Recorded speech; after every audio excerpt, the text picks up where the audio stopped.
In today's video, I'm going to teach you how to write a draft email in Pipedrive, an essential step if you're looking to streamline your communication processes effectively. First, start by opening your preferred web browser and navigating to Pipedrive. It's the go-to sales CRM and pipeline management software, and a great tool if you're working to manage your sales efficiently. Once you're on the Pipedrive homepage, you'll want to locate and click the Login button. This is your gateway to accessing the array of features that Pipedrive has to offer. If you haven't already logged in, make sure you have your credentials ready. It's always a smart idea to remember secure password practices, something we all can't hear enough of. After you have successfully logged in, you'll find yourself on the Pipedrive home screen. This is where the magic happens, so feel free to familiarize yourself with the layout if you're new to it. You'll notice that everything you need is pretty accessible from this main hub.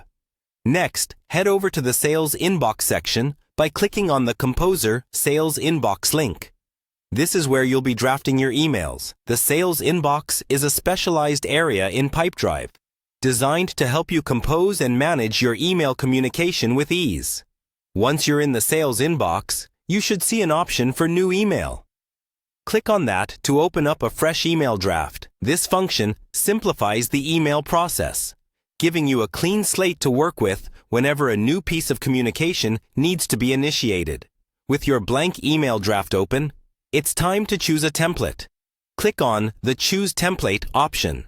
Templates are fantastic for saving time and maintaining consistency in your emails. If you haven't set up any templates beforehand, this is the perfect opportunity to start considering the types of emails you send frequently and how you can create templates for them. Finally, once everything looks good, you'll see an option to save your draft as a template by clicking on Save Draft as a Template. This step ensures that all the hard work you put into crafting your email can be reused, preventing you from starting from scratch each time. And there you have it, a step-by-step guide to writing a draft email in Pipedrive. With these steps, you've not only learned how to draft an email, but you've also set yourself up for future efficiency by utilizing templates. Remember, mastering these tools is an ongoing process, so feel free to revisit this guide whenever you need a refresher. Thanks for joining me today, and I hope you found this walkthrough helpful. Happy emailing with Pipedrive!